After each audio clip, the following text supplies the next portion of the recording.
ratos, como é que estão vocês? Rato Matheus na área aqui. Hoje eu quero trazer um conteúdo bem rápido, mas muito importante, tá? Nós estamos a menos de 7 dias das nossas eleições aqui no Brasil, então a gente vai trazer o que cada presidenciável está falando sobre o Bitcoin e criptomoedas.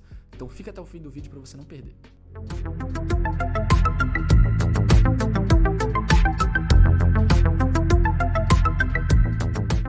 Rapidamente, antes de ir para o nosso vídeo, eu queria falar sobre o treinamento Descomplicando as Criptomoedas.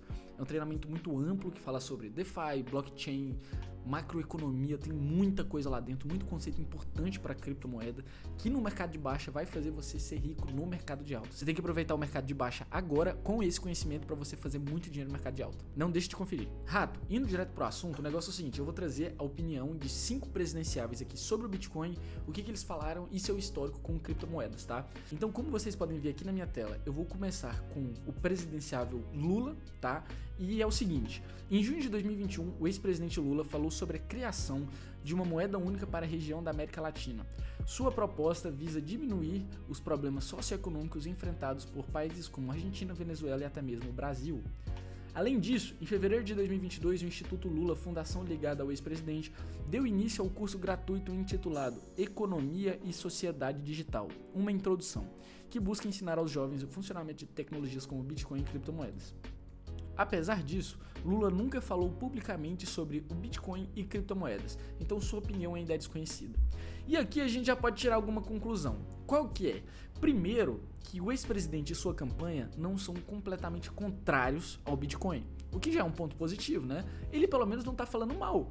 O cara não tem opinião pública sobre o Bitcoin, o que é tranquilo, não tem problema nenhum, mas a gente vê que o seu plano de governo, seus aliados já entendem o poder do Bitcoin e criptomoedas. Se não fosse por isso, o Instituto Lula não ensinaria esse conhecimento de Bitcoin, criptomoedas e NFTs aos jovens, tá? Então eles acreditam no potencial, mas aqui eles não demonstram conhecimento nenhum sobre o jurídico, sobre a aplicação, sobre qual o poder que isso pode trazer para a nossa sociedade. Então o Lula se resume a isso, o cara não é contra, tá?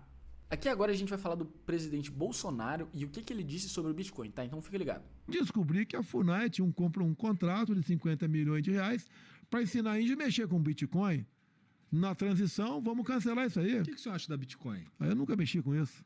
Mas se tivesse que regularizar ou regulamentar, o senhor faria alguma coisa? Aí eu vou perguntar para o Paulo Guedes, que eu não sei o que é Bitcoin. Paulo Guedes, deixa quieto. Não sei o que é, não sei o que é Bitcoin, não sei o que é isso.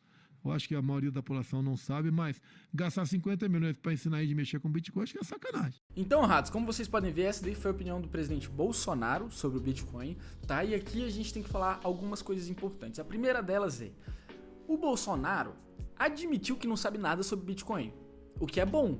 É melhor do que o cara vir ou falar asneira, ou contar uma mentira, ou ser completamente contra. Então, primeiro, ele não se posicionou, o que já é interessante, porque pelo menos ele não é contrário. Beleza, ele é favorável? Não, mas ele também não é contrário, o que já é um ponto positivo. Só que o problema é, quando ele fala que não entende, ele de outra forma confirma de fato isso, que é o seguinte, ele fala aqui sobre ensinar índio a mexer com Bitcoin, 50 milhões de reais, projeto de não sei o que lá, isso é mentira. Não é isso, ele entendeu completamente errado e isso é a prova de que ele realmente não entende Bitcoin, tá? E ele fala o seguinte, vou conversar com o Paulo Guedes. É obviamente a coisa mais sensata a se fazer, porque ele não precisa ser um expert em economia para ser o presidente, mas ele tem que ter um expert em economia para ser o presidente. Então ele que consulte esse expert. O Paulo Guedes pode ter sua opinião, pode ser contrário, pode ser favorável, mas o fato é que o Paulo Guedes é um cara muito mais entendido de economia global, ele sabe qual o valor que essas moedas digitais trazem, então a gente aqui vê uma porta aberta ao Bitcoin. O Bolsonaro não fechou porta nenhuma, mas ainda assim a gente pode ver que, como o presidente Lula, ele não tem uma opinião formada, não é favorável, não é contrário, então para nós continua esse nébulo aí sobre o mundo das criptomoedas, tá? E é muito triste que nenhum deles veja o valor agregado e a transformação que essa tecnologia traz. Continuando aqui falando rapidamente sobre outros 3 presidenciáveis que já não estão disputando, mas que têm opinião aí formada. O primeiro deles é o Ciro Gomes. Pode virar uma pirâmide. Ele fala o seguinte sobre o Bitcoin. Eu sou muito conservador em matéria de finanças. Falando de Bitcoins, é uma moeda que não tem autoridade que dê a ela curso forçado ou que dê a ela lastro como reserva de valor.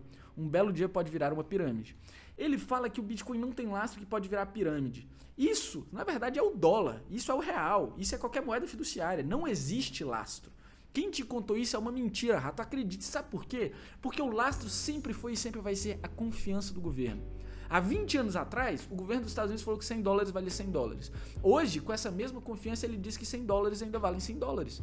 Mas você sabe que $100 não compram a mesma coisa de $100 há 20 anos atrás.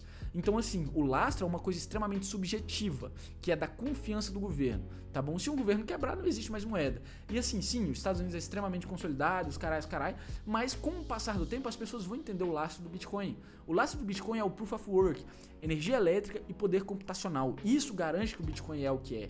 Assim como os Estados Unidos garantem que o dólar é o que é. Então, infelizmente, eu acho que o Ciro foi muito infeliz nessa declaração dele. É uma moeda que realmente não tem autoridade centralizada, mas tem autoridade sim, e que tem lastro. Então, o Ciro aqui é hater de Bitcoin, é uma pena. O Brasil nunca mexeria com Bitcoin com o Ciro no governo. Continuando aqui, a gente tem uma outra presidenciável que também já está fora da disputa, mas é essa daqui, ó, Soraya Tronic. Essa Soraya Tronic, ela participou da Comissão de Assuntos Econômicos que regulamenta e reconhece o projeto do mercado de criptomoedas no Brasil. Ou seja, ela participou da comissão que juridicamente está regulando as criptomoedas no Brasil. Por que é importante falar juridicamente? Porque cada um deles tem um conhecimento específico sobre o Bitcoin. O Ciro entende um pouquinho do que ele representa contra o Estado. Aqui, a gente estava falando que a Soraya participou de um projeto de regulamentação. Então, ela no mínimo tem um conhecimento do que se espera da legislação no Bitcoin. Então, ela tem que ter conhecimento de lavagem de dinheiro, evasão de divisas, financiamento de terrorismo, de armas, de tráfico e qualquer coisa desse tipo. Ela não necessariamente precisa entender da aplicação em si. Então, a gente pode ver aqui embaixo, no marcado, o seguinte: a intenção do projeto é coibir ou restringir práticas ilegais como a lavagem de dinheiro, evasão de divisa e tantos outros crimes nesse segmento. Há um mercado que é lícito, legal, que é a grande maioria desse mercado, mas há exceções. Ou seja, a Soraya não está falando de blockchain, a Soraya não está falando de velocidade, descentralização, nada disso. Mas ela participou dessa comissão de assuntos econômicos que trouxe a ela um conhecimento jurídico sobre o assunto. Então, não tem opinião dela, mas a gente sabe aqui que ela domina aí o que precisa, o que se espera da legislação e da Câmara e do Senado brasileiro em relação ao Bitcoin, o que já é um ponto positivo, mas que a gente vê que existem muitos outros conhecimentos relativos ao Bitcoin, principalmente em aplicabilidade. É isso que a gente quer saber, onde vai ser aplicado, não em relação à regulamentação, tá? Continuando aqui, por último, a gente tem o candidato do Partido Novo, que é o Felipe Dávila, e ele diz o seguinte: o senhor conhece o setor de criptomoedas, Bitcoin? Qual é a sua opinião sobre o assunto? Conheço e considero o setor muito interessante em termos de inovação, não apenas no sentido da inovação monetária que facilita as transações econômicas, mas em toda a parte de digitalização de contratos que o uso da blockchain torna possível. É um setor muito dinâmico que tem muita coisa nova surgindo com potencial positivo. Então aqui o cara já desbancou todo mundo. Ele tem o conhecimento mais útil de Bitcoin. Ele já falou de contrato inteligente e blockchain. Então ele está falando de aplicar, pegar e usar o governo para construir esse tipo de tecnologia em nosso favor. Aqui a gente não está falando de marco regulatório, a gente não está falando em criar novas moedas, a gente não está falando aqui em uma pessoa que não tem posição em relação ao Bitcoin. Então o Felipe Dávila sabe o poder agregado por trás. Até porque quando a gente fala assim, Brasil e Bitcoin, não é que o Brasil vai comprar Bitcoin, é para o Brasil usar blockchain. É uma tecnologia que vem junto com o Bitcoin, que acaba sendo confundida. Mas o Felipe aqui fez uma distinção muito importante e que mostra que esse cara sabe como a blockchain vai agregar pra gente, e não necessariamente o Bitcoin, tá? El Salvador em 2021 legalizou o Bitcoin como moeda de curso legal. Seria possível que o Brasil fizesse o mesmo? É importante que o governo seja cauteloso. Como ainda é uma coisa muito nova, o governo precisa ser responsável e evitar colocar em risco a economia e o fornecimento de serviços públicos. Mas sou a favor de experimentos localizados no uso dessas novas tecnologias. Os Green Bonds, por exemplo, poderiam ser uma boa área de testes para o uso de criptomoedas. Ou seja, ele ainda tem a ciência de que não é chegar, comprar a reserva do Brasil inteira em Bitcoin e deixar o pau quebrar, tá? A gente vê que precisa de cautela, é uma coisa nova e que o governo precisa ser responsável, sem colocar a economia em riscos. Então esse cara aqui, ele quer trazer os contratos inteligentes e blockchain, mas não a volatilidade do mercado. No meu ponto de vista, é o conhecimento mais útil de todos os presidenciáveis que a gente viu aqui. E assim, esse é um vídeo que eu queria só trazer para mostrar o que eles falam sobre criptomoedas, tá? Cada um com seu cunho e sua tendência política, mas o fato é, nós como amantes de criptomoedas, a gente precisa entender o que essas pessoas podem fazer pelo nosso país. Digo mais ainda, um país não se resume ao poder executivo, não é só presidente e governador. Você que vai votar, saiba em quem você vai votar para deputado federal, deputado estadual e vereador. São esses caras que criam aquelas leis estúpidas e imbecis que surgem aí do nada e você vai ver, nossa, como é que existe uma lei dessa? Pois é o poder legislativo, não o executivo. Então saiba muito bem quem você vai votar. E no mais, Rato, espero que tenha ficado claro aí o que eles pensam aqui do Bitcoin. Esses são os 5 presidenciáveis que estão na frente da corrida eleitoral aí. E no mais, deixa seu like, se inscreve, acompanha a gente que a gente gosta sempre de trazer coisa atualizada e útil. No mais, tamo junto e até o próximo vídeo, Rato.